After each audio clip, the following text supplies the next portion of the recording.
ವಂದೇ ಭಾರತಾಂಬೆ ವರದಾಯಿಕೆ ಪರದೇವತೆ ವಂದೇ ಭಾರತಾಂಬೆ ವರದಾಯಿಕೆ ಪರದೇವತೆ ವಂದೇ ಭಾರತಾಂಬೆ ವರದಾಯಿಕೆ ಪರದೇವತೆ ವಂದೇ ಭಾರತಾಂಬೆ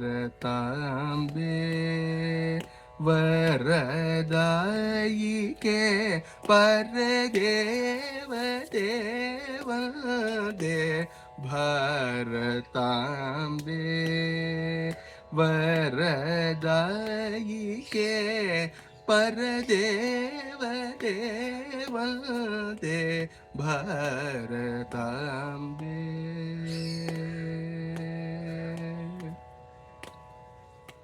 ಸುಂದರ ಹಿಮಗಿರಿ ಮಕುಟಂ ಚೂಡುಂ ಹಿಂದೂ ಸಾಗರಂ ಪದಂ ತಲೋಡುಂ.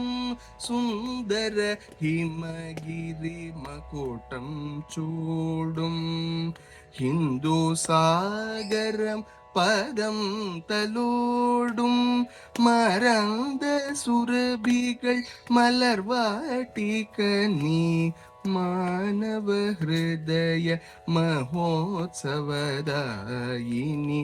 മലന്ത ഉരഭികൾ മലർവാട്ടിക നീ മാനവ ഹൃദയ മഹോത്സവദായിനി.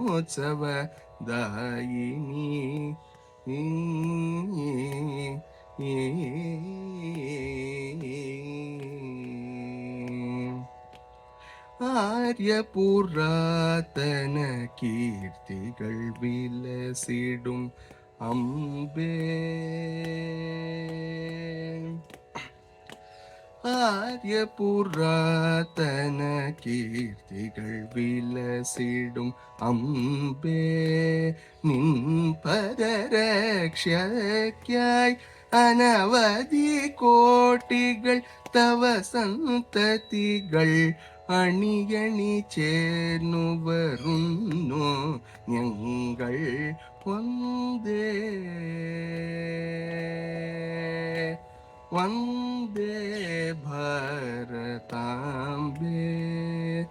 വരദായികെ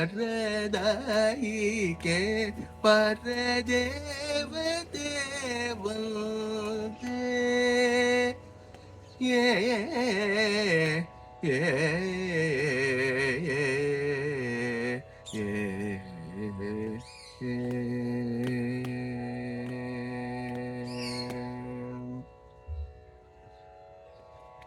ಎಲ್ಲರಿಗೂ ನಮಸ್ಕಾರ. ಇಂದು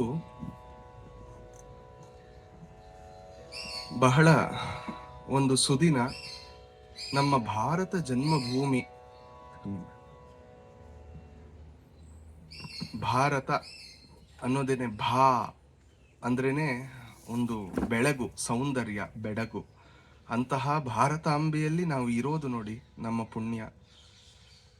ಈ ಯಾವುದೇ ಧಾರ್ಮಿಕ ಕಾರ್ಯವಾಗಲಿ ಇವತ್ತು ನಾವು ಮಾಡೋದಕ್ಕೆ ಒಂದು ಅವಕಾಶ ಇದೆ ಅಂದರೆ ಅದು ಈ ನಾಡಿನ ಪುಣ್ಯ ಭೂಮಿಯ ಒಂದು ಅನುಗ್ರಹ.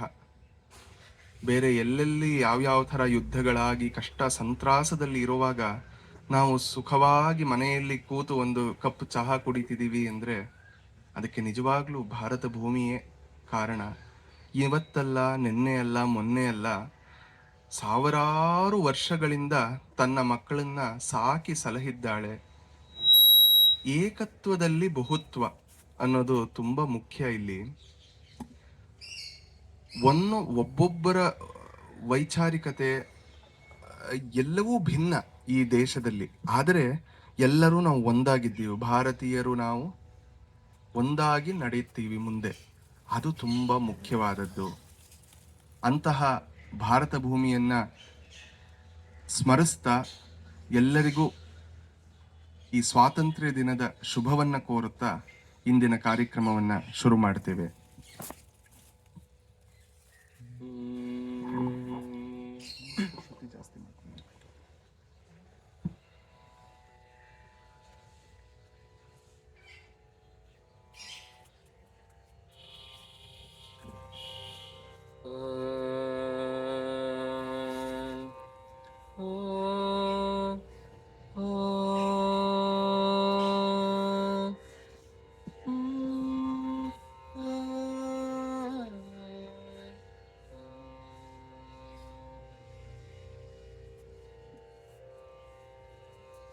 ನ ದೋಷ ಸಂಕೀರ್ತನ ಮಂತರೇಣ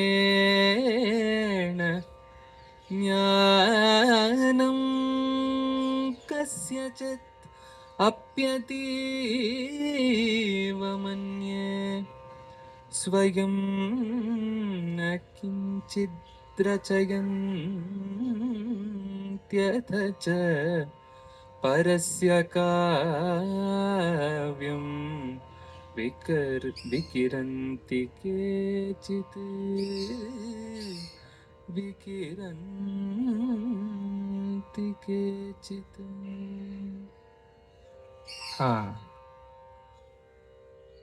ನ ದೋಷ ಸಂಕೀರ್ತನಂ ಅಂತರೇಣ ಜ್ಞಾನಂ ಕಸ್ಯಚಿದಪಿ ಅತೀವ ಇತಿ ಮನ್ಯೆ ಸ್ವಯಂ ನ ಕಿಂಚಿದ್ ರಚಯಂತಿ ಅಥ ಚ ಪರಸ್ಯ ಕಾವ್ಯಂ ವಿಕಿರಂತಿ ಕೇಚಿತ್.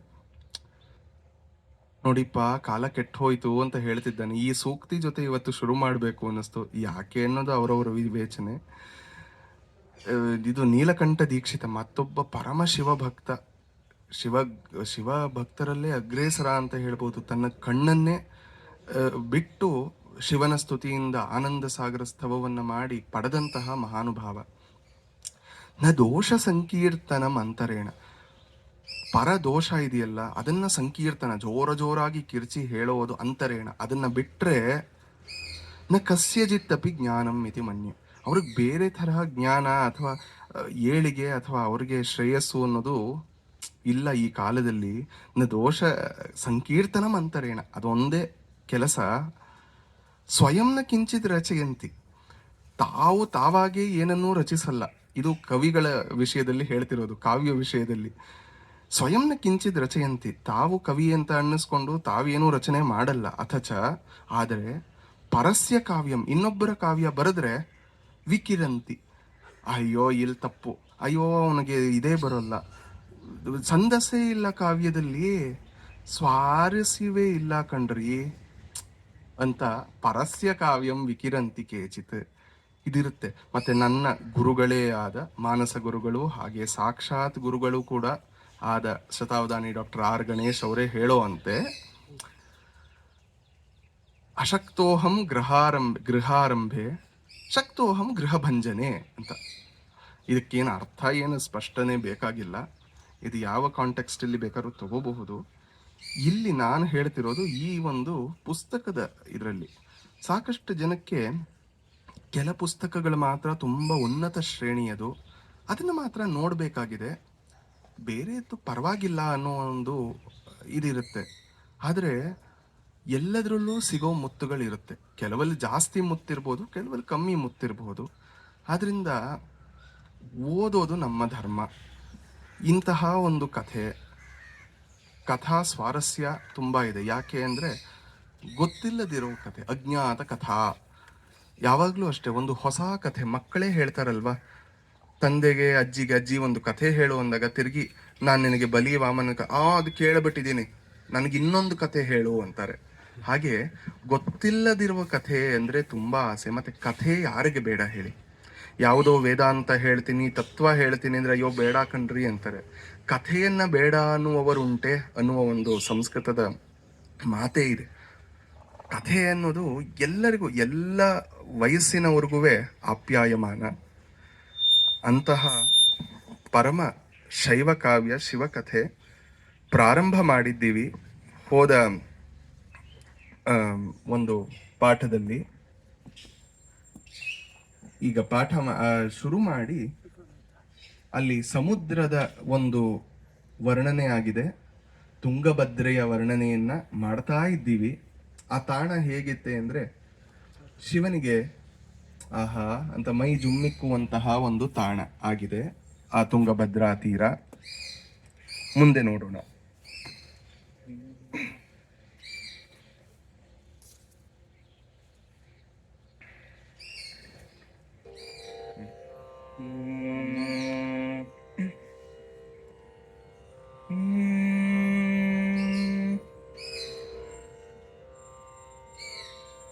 ತರುತತಿಯ ಪೂಪದರ ಲತೆಗಳ ಮೊರೆವ ದುಂಬಿಯ ಜೇನು ಫನಿಗಳ ಚರಿಸುತಿಹ ಮೃಗುಕುಲದ ಹಾರುವ ಪಕ್ಷಿ ಸಂಕುಲದ ಕರಿಯ ಸಿಂಹದ ಶರಭನ ಕುಲೋತ್ಕರ ಸರಟ ತರುಚರ ಸಮೂಹದ ಪಿರಿಯ ಬಿಲಗ ಹೊರಗಳಿಂಪೇ ಪೇರಡವಿರಂಜಿಸುತ್ತು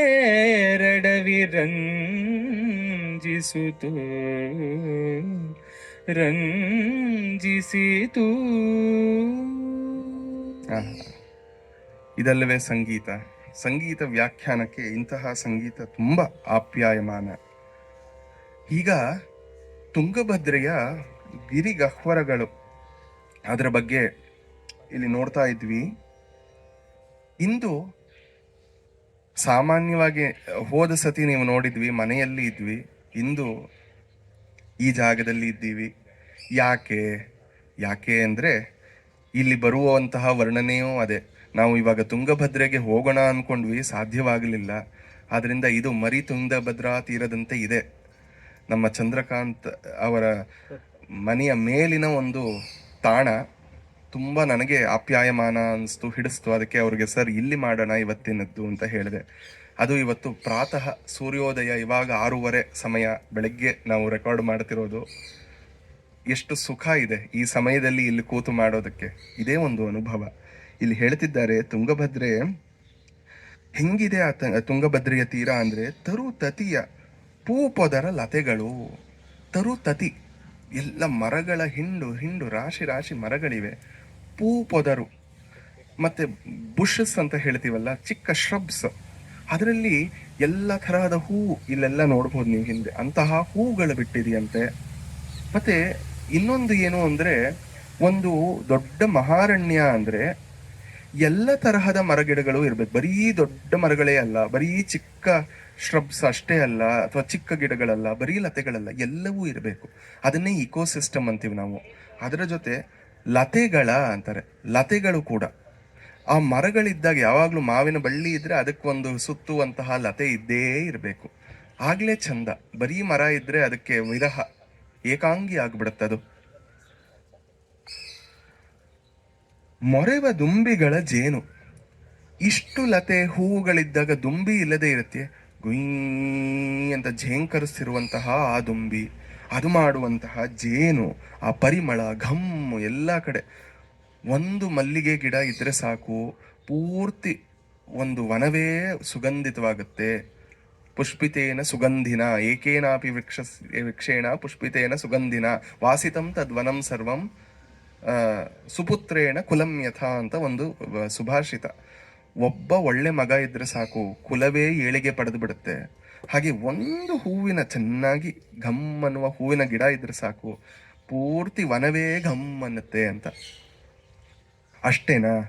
ಇಷ್ಟು ಮರ ಗಿಡಗಳು ಇದ್ದ ಮೇಲೆ ಫಣಿಗಳು ಚೆನ್ನಾಗಿ, ಅಲ್ಲಿ ಎಲ್ಲ ತರಹದ ಪ್ರಾಣಿ ಪಕ್ಷಿಗಳು ಇರುತ್ತೆ, ಪ್ರಾಣಿ ಸಂಕುಲವೇ ಇರುತ್ತೆ. ಫಣಿ, ಹಾವು ಇತ್ಯಾದಿಗಳಿರುತ್ತೆ. ಮತ್ತೆ ಚರಿಸುತಿಹ ಮೃಗಕುಲವು, ಎಲ್ಲ ಚರಣೆ ಮಾಡುವಂತಹ ಮೃಗಕುಲ. ಚರಣ ಅಂದರೆ ಎರಡು ಅರ್ಥ. ಒಂದು to graze, grazing is also ಚರಣ.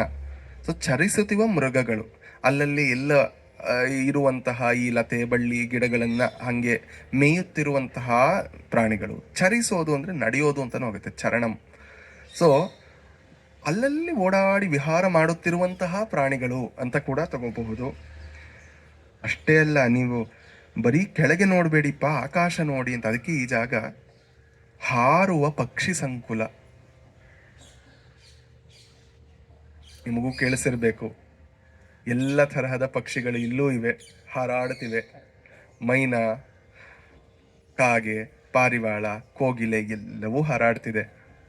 ಇಲ್ಲೂ ಅಷ್ಟೇ ಅಲ್ಲ, ಇನ್ನೂ ಜಾಸ್ತಿ ಇತ್ತಿಲ್ಲಿ ಹಾರುವ ಪಕ್ಷಿ ಸಂಕುಲ. ಅಷ್ಟೇ ಅಲ್ಲ, ನೀವೇನು ಬರೀ ಚಿಕ್ಕ ಚಿಕ್ಕ ಪ್ರಾಣಿ, ಈಗ ಝೂಗ್ ಹೋದ್ರೆ ಯಾರು ಹೋಗ್ತಾರೆ ಪಕ್ಷಿ ಮತ್ತೆ ಹಾವನ್ನು ನೋಡೋಕ್ಕೆ? ನಮಗೆ ಆನೆ ಸಿಂಹ ಬೇಕು ಅಂತಾರೆ. ಹಾಗೆ ಕರಿಯ ಆನೆಗಳು ಇದೆ. ಅಂದರೆ ಗಜಾರಣ್ಯ ಅಂತಾನೆ ಹೇಳ್ತಾರೆ. ಎಲ್ಲಿ ಅಂತ ಮರೆತು ಬಿಟ್ಟೆ, ಇವಾಗ 3 ದಿನದಲ್ಲಿ ಓದ್ತಿದ್ದೆ. ಒಬ್ಬ ರಾಜ ತನ್ನ ಒಂದು ರಾಜ್ಯ ಸುಭಿಕ್ಷವಾಗಿದೆ ಅನ್ನೋದಕ್ಕೆ ಅವನಲ್ಲಿ ಇದರಲ್ಲಿ ಕೌಟಿಲ್ಯನ ಅರ್ಥಶಾಸ್ತ್ರದಲ್ಲಿ ಬರುತ್ತೆ. ಅಲ್ಲಿ ಗಣೇಶ್ ಅವರೇ ಪಾಠ ಮಾಡಿದ್ದು, ಶತಾವಧಾನಿಗಳೇ ಇವಾಗ ಒಂದು ವಾರದ ಮುಂಚೆ ಪಾಠ ಮಾಡಿದ್ದು. ಆ, ಒಂದು ರಾಜ್ಯ ಸುಭಿಕ್ಷವಾಗಿದೆ ಅಥವಾ ಈ ರಾಜ್ಯ ಚೆನ್ನಾಗಿದೆ ಅನ್ನೋದಕ್ಕೆ ಪುರಾವೆ ಏನು ಅಂದರೆ, ನಗರ ಅಂತ ಇರಬೇಕು, ಪಟ್ಟಣ ಇರಬೇಕು, ಅದರಲ್ಲಿ ಜನ ಇರಬೇಕು. ಬರೀ ಪಟ್ಟಣ ಇದ್ರೆ ಸಾಲಲ್ಲ, ಸಜ್ಜನ ಇರಬೇಕು. ಅದಷ್ಟೇ ಅಲ್ಲದೆ ಅವರಿಗೆ ಕೃಷಿ ಭೂಮಿ ಇರಬೇಕು, ಪ್ಲೇನ್ ಲ್ಯಾಂಡ್ ಇರಬೇಕು. ಬರೀ ಅಷ್ಟಿದ್ರೆ ಸಾಲಲ್ಲ, ಗಜಾರಣ್ಯಗಳಿರಬೇಕು ಅಂತ ಹೇಳ್ತಾನಲ್ಲಿ.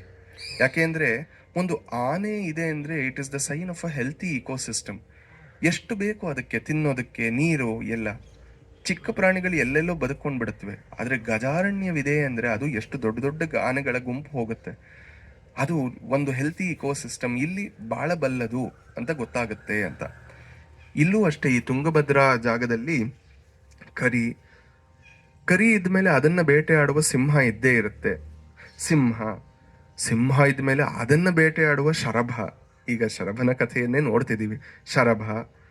ಹಾಗೆ ಅಷ್ಟೇ ಅಲ್ಲಪ್ಪ ಪಾಪ, ಚಿಕ್ಕ ಚಿಕ್ಕದನ್ನು ಬಿಟ್ಟು ಬಿಡಬೇಡಿ, ಸರಾಟ ಅಂತಾರೆ.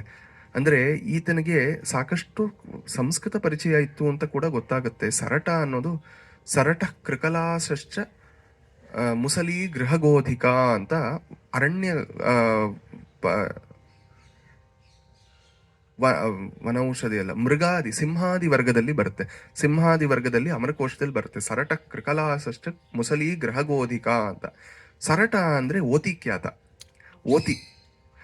ಸೊ ಆ ಓತಿಖ್ಯಾತಗಳು ಅಂತಹದ್ದು ಅಂದರೆ ಚಿಕ್ಕ ಚಿಕ್ಕದು ತರುಚರ ಅಂತೀವಿ ಅದನ್ನ. ಅದೆಲ್ಲ ಈ ಮರವನ್ನು ಹತ್ಕೊಂಡಿರುವಂಥದ್ದು, ಈ ಲಿಸರ್ಡ್ಸ್, ಸ್ಕಾರ್ಪಿಯನ್ಸ್, ಇಂಥದ್ದೆಲ್ಲ ಎಲ್ಲವೂ ಇತ್ತಂತೆ. ಅಂದರೆ all types of ecosystems, they all coexisted in that one place of Tungabhadra ತೀರ ಅಂತ ಹೇಳ್ತೇನೆ. ಪೇರಡವಿ, ಯಾವುದೋ ಚಿಕ್ಕ ಒಂದು ಕಾಡು ಅಲ್ಲ, ಪೇರಡವಿ ದೊಡ್ಡದು. ಈ ಪೇರಡವಿ ಅನ್ನೋದು ಕೂಡ ವನೌಷಧಿ ವರ್ಗದ ಮೊದಲನೆಯೇ ಒಂದು ಪದ್ಯದಲ್ಲೇ ಬರುತ್ತೆ, ಅಮರಕೋಶದಲ್ಲಿ. ದ್ವಿತೀಯ ಸರ್ಗದ ದ್ವಿತೀಯ ಕಾಂಡದ 4ನೇ ಸರ್ಗದ ಮೊದಲನೆಯ ಶ್ಲೋಕ. ಅಟವ್ಯರಣ್ಯಂ ವಿಪಿನಂ, ಅಟವಿ ಅರಣ್ಯ ವಿಪಿನ ಅಂತೆಲ್ಲ ಹೇಳ್ತಾನೆ. ಗಹನಂ ಕಾನನಂ ವನಂ. ಅದಾದ್ಮೇಲೆ ಇಲ್ಲಿ ಹೇಳೋ ಪೇರಡವಿ ಇದೆಯಲ್ಲ, ಮಹಾರಣ್ಯಂ. ಅಟವ್ಯರಣ್ಯಂ ವಿಪಿನಂ ಗಹನಂ ಕಾನನಂ ವನಂ, ನಾರ್ಮಲ್ ಅರಣ್ಯ. ಮಹಾರಣ್ಯಂ ಅರಣ್ಯಾನಿ ಅಂತ ಕರಿಬೇಕಂತೆ. ಮಹಾರಣ್ಯವಾಗಿದ್ರೆ ಅದನ್ನ ಅರಣ್ಯಾನಿ ಅಂತ ಕರಿಬೇಕಂತೆ. ಗೃಹಾರಾಮಾಸ್ತು ನಿಷ್ಕುಟಾಹ ಆರಾಮಸ್ಯಾದುಪವನಂ ಕೃತ್ರಿಮಂ ವನಮೇವಯತ್ ಅಂತ. ಕೃತ್ರಿಮ ಈ ಗಾರ್ಡನ್ಸ್ನೆಲ್ಲ ಆರಾಮವನ ಅಂತ ಕರಿಬೇಕಂತೆ. ಆ ಥರ ಅವನು ಹೇಳ್ತಾ ಹೋಗ್ತಾನೆ. ಅಂತಹ ಪೇರಡವಿ ಇತ್ತು ಅಂತ ಹೇಳ್ತಿದ್ದಾನೆ.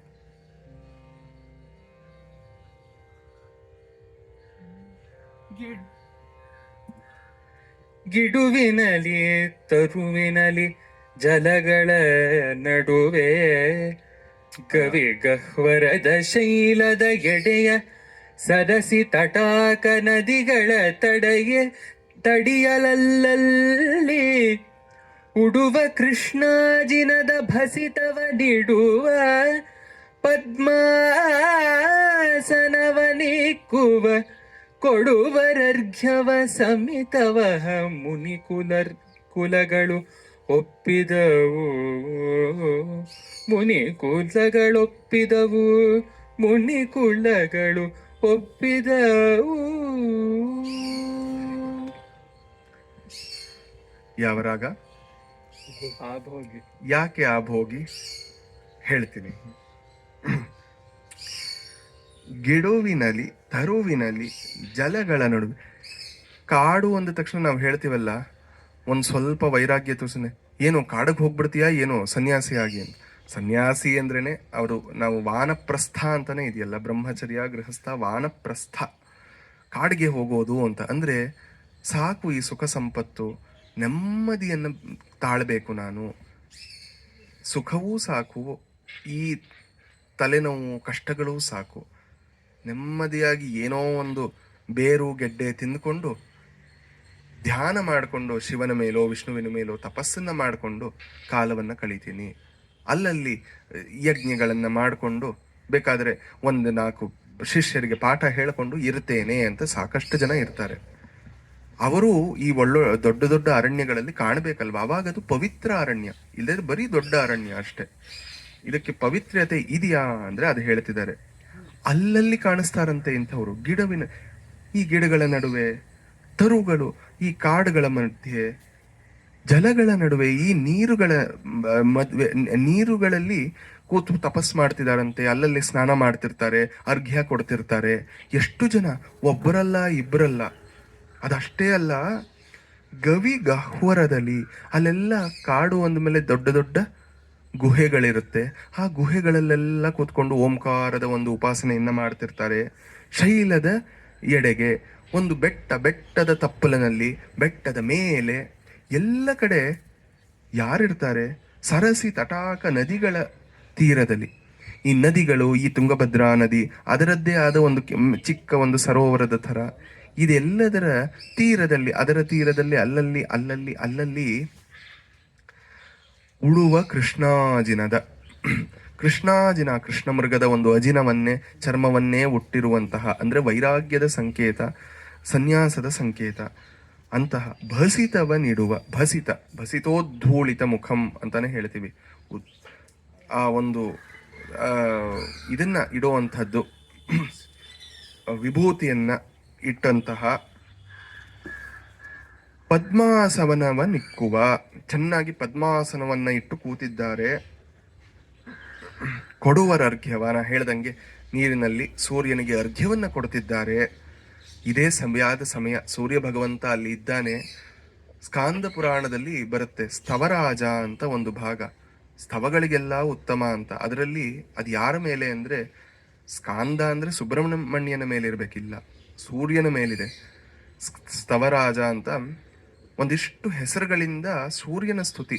ವಿಕರ್ತನ ವಿವಸ್ವಾನ್ ಮಾರ್ತಾಂಡ ಭಾಸ್ಕರೋ ರವಿಹಿ ಲೋಕಪ್ರಕಾಶಕ ಶ್ರೀಮಾನ್ ಲೋಕಚಕ್ಷು ಗ್ರಹೇಶ್ವರ ಲೋಕಸಾಕ್ಷಿ ತ್ರಿಲೋಕೇಶ ಕರ್ತ ಹರ್ತ ತಮಿಸ್ರ ತಪನೋ ತಾಪನ ಶುಚಿ ಸಪ್ತಾಶ್ವವಾಹನೋ ಗಭಸ್ತಿಹಸ್ತ ಬ್ರಹ್ಮ ಸರ್ವದೇವ ನಮಸ್ಕೃತ ಸಹ ಸೂರ್ಯ ಇತಿ ತತ್ರ ಸ್ಕಾಂದ ಪುರಾಣೇ ಯದಾ ಭವತಿ ತದ್.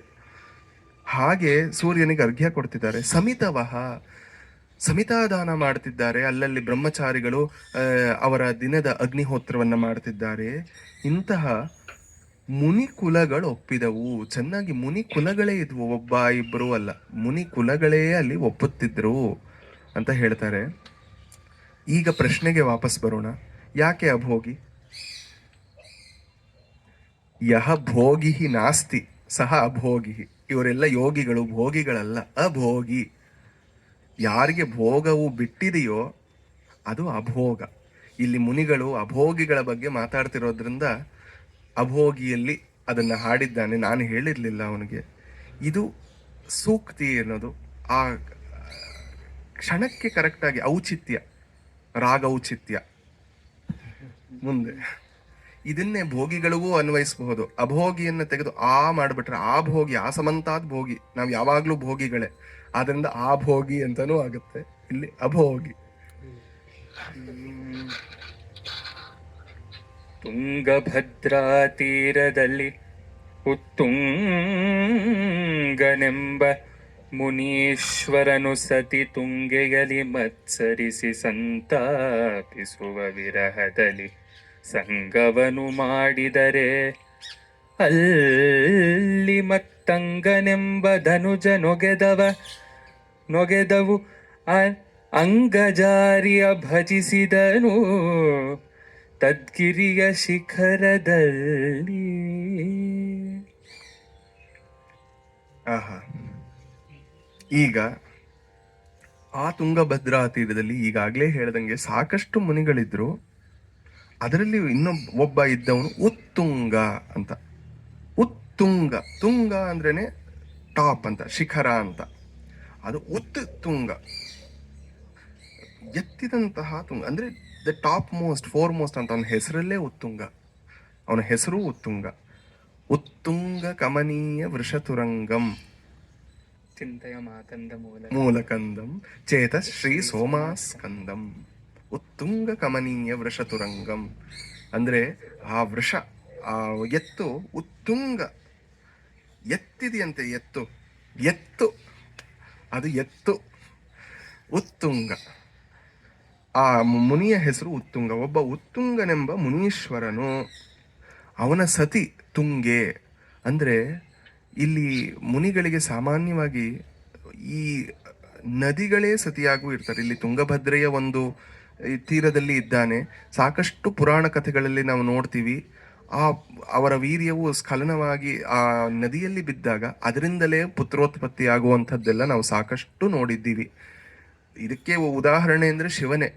ಅವನ ವೀರ್ಯ ಸ್ಖಲನವನ್ನು ಕೊನೆಗೆ ಗಂಗೆಯಲ್ಲಿ ಇಟ್ಟಾಗ ಅದರಿಂದ ಬಂದಂತಹದ್ದು ಗಾಂಗೇಯನಾದ ಕಾರ್ತಿಕೇಯ. ಅದಕ್ಕೆ ಅವನು ಕಾರ್ತಿಕೇಯ ಗಾಂಗೇಯ ಗೌರಿ ತನಯ ಅಂತ ಪಾಪನಾಶಂ ಶಿವನ್ ಹೇಳೋದು. ಗಾಂಗೇಯ ಹೇಗಾಗ್ತಾನೆ, ಆ ವೀರ್ಯವನ್ನ ಗಂಗೆಯಲ್ಲಿ ಇಟ್ಟು ಅವಳ ಗರ್ಭದಿಂದ ಅವನು ಹುಟ್ಟಿದ್ದು ಅಂತ. ಅಂದರೆ ಅಷ್ಟು ಫರ್ಟೈಲ್ ನಮ್ಮ ಎಲ್ಲ ನದಿಗಳು ಅಂತ. ಇವನಿಗೂ ಸತಿ ತುಂಗೆ. ಇಲ್ಲಿ ತುಂಗೆ ಅನ್ನೋದಕ್ಕೆ ಉಲ್ಲೇಖಗಳು ನನಗೆ ಸಿಗಲಿಲ್ಲ. ನದಿಯೇ ತುಂಗೆ ಅಂತಲೂ ತಗೋಬಹುದು, ಅಥವಾ ತುಂಗೆ ಎನ್ನುವ ಒಂದು ಸ್ತ್ರೀ ಅವನ ಸತಿಯಾಗಿದ್ದಳು ಅಂತ ಕೂಡ ತಗೋಬಹುದು. ಅಲ್ಲಿ ಮತ್ಸರಿಸಿ ಸಂತಾಪಿಸುವ ವಿರಹದಲ್ಲಿ ಅವನಿಗೆ ಒಂದು ತಾಳಲಾರದ ವಿರಹ. After all we are all humans ಅಂತ ಒಂದು ವಿರಹ ಅಗ್ನಿ ಅವನಿಗೆ ಬಂತು. ಮುನಿಯೇ ಆಗಿರಬಹುದು. ಶೃಂಗಾರ ಇರಬಾರ್ದು ಅಂತ ಯಾರು ಹೇಳಿರೋದು? ಮಿತಿಯಲ್ಲಿ ಇದ್ದರೆ ಅದು ಸತ್ ಶೃಂಗಾರ. ಆ ವಿರಹ ಬಂತು, ಅದರಿಂದ ಸಂಗವನ್ನು ಮಾಡಿದರೆ, ಅವಳ ಸಂಗವನ್ನು ಬಯಸಿ ಅವಳೊಡನೆ ಸಂಗವನ್ನು ಮಾಡ್ತಾನೆ. ಅದರ ಫಲವಾಗಿ ಮತಂಗನೆಂಬ ಧನುಜನು, ಮತಂಗ ಅನ್ನುವ ಒಬ್ಬ ರಾಕ್ಷಸ ಹುಟ್ಟುತ್ತಾನೆ. ನೋಡಿ, ತಂದೆ ಯಾರು? ಉತ್ತುಂಗನೆಂಬ ಮುನೀಶ್ವರನು. ಸತಿ ಯಾರು? ತುಂಗೆ. ಅದರ ಹುಟ್ಟಿದವನು ಮತಂಗನೆಂಬುವ ಧನುಜ. ಇದು ಹೇಗೆ ಹೇಳ್ತಾರೆ ಅಂದರೆ, ಪ್ರಾಯ ಬೆಳೆಯುವ ಪೈರು ಮೊಳಕೆಯಲ್ಲೇ ಅಂತ ಧನುಜ ಗುಣ ಅವನು ಹುಟ್ಟಿದ ತಕ್ಷಣನೇ ಗೊತ್ತಾಗ್ತಿತ್ತೋ ಏನೋ ಗೊತ್ತಿಲ್ಲ. ಅಂತೂ ಧನುಜ ಹುಟ್ಟುತ್ತಾನಂತೆ. ಆದರೆ ಈ ಧನುಜ ಏನು ಮಾಡ್ತಾನೆ? ಅಂಗಜಾರಿಯ ಭಜಿಸಿದನು. ಅಂಗಜ ಅಂದ್ರೆ ಮನ್ಮಥ. ಅಂಗಜ ಜನಕ ಬೃಂದಾವನ ಸಾರಂಗ, ಅದು. ಮತ್ತೆ ಇನ್ನೊಂದ್ರಲ್ಲೂ ಬರುತ್ತಲ್ಲ, ಅಂಗಜ ಜನಕ ಪ್ರಾಣವಲ್ಲಭೆ, ಶ್ರೀವರಲಕ್ಷ್ಮಿ. ಅಂಗಜ ಜನಕ ಪ್ರಾಣವಲ್ಲಭೆ. ಸೊ ಅಂಗಜ ಅಂದ್ರೆ ಮನ್ಮಥ, ವಿಷ್ಣುವಿನ ಪುತ್ರ, ಮನಸ್ಸಿಂದ ಹುಟ್ಟಿನವನು, ಮನಸ್ಸಿಜ ಅನ್ನುವ ಅರ್ಥ. ಅಂಗಜಾರಿ ಅಂದ್ರೆ ಶಿವ. ಶಿವನನ್ನ ಸ್ತುತಿಸಿದ ತದ್ಗಿರಿಯ ಶಿಖರದಲ್ಲಿ. ಅದೇ ಆ ತುಂಗಾ ತೀರದ ಒಂದು ಗಿರಿಯ ಶಿಖರದಲ್ಲಿ, ಬೆಟ್ಟದ ತುದಿಯಲ್ಲಿ ನಿಂತು ಶಿವನನ್ನ ಸ್ತುತಿಸ್ತಾನೆ. ಒಲಿಸ್ಕೋತಾನೆ ಕೂಡ ಮುಂದೆ. ಅಲ್ಲ, ನೀವೇ ಒಂದು ಕಡೆ ಧನುಜ ಅಂತೀರ, ಶಿವನನ್ನ ಸ್ತುತಿಸ್ತಾ ಅಂತೀರ. ಹೌದು, ಬರೀ ಶಿವನ ಸ್ತುತಿಯೋ ವಿಷ್ಣುವನ್ನ ಸ್ತುತಿಯೋ ಮಾಡೋದ್ರಿಂದ ಧನುಜ ಇದಾಗೋಲ್ವೇ? ಆ ಒಳಗಿನ ಹುಟ್ಟು ಗುಣ ಅಂತ ಹೇಳ್ತೀವಲ್ಲ, ಅದು ಹೋಗಬೇಕು. ರಾವಣ ಕೂಡ ಮಹಾಶಿವಭಕ್ತ ಅಲ್ವೇ? ಆದರೆ ಸೀತೆಯ ಅಪಹರಣವನ್ನು ಕೂಡ ಅವನೇ ಮಾಡ್ದ ಅಲ್ವೇ? ಆದ್ರಿಂದ ಅದಕ್ಕೆ ಹೇಳೋದು, ಸರ್ವದಾ ನಾವು ಈ ಸ್ತುತಿಯಲ್ಲಿ ಇರಬೇಕು ಅಂತ. ಯಾಕೆಂದ್ರೆ ಈಗ ಮಾತ್ರ ನಾನು ವಿಷ್ಣು ಸಹಸ್ರನಾಮವನ್ನು ಓದ್ತೀನಿ, ಆದಮೇಲೆ ಅನಾಚಾರವನ್ನು ಮಾಡೋದಕ್ಕೆ ಹೊರಡ್ತೀನಿ ಅಂದ್ರೆ ಏನು ಪ್ರಯೋಜನವಾಗಲ್ಲ. ಅದು ನಮ್ಮ ಗಮನದಲ್ಲಿ ಇರಬೇಕು.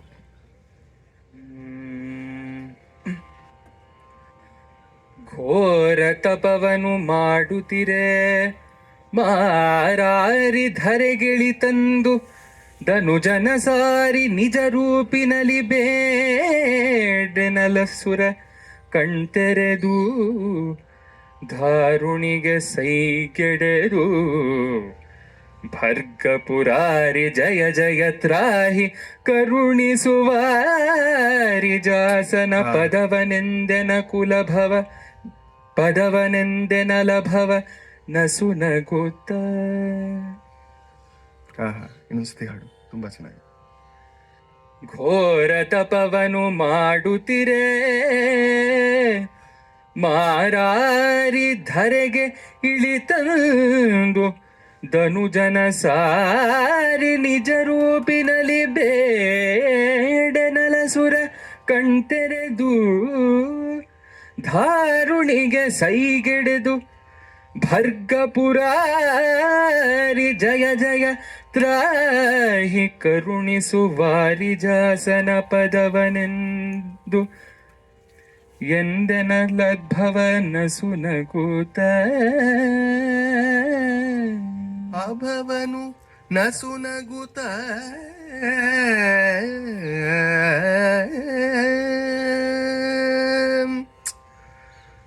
ಇದಕ್ಕೆ ರಾಗ ಹಂಸಧ್ವನಿ.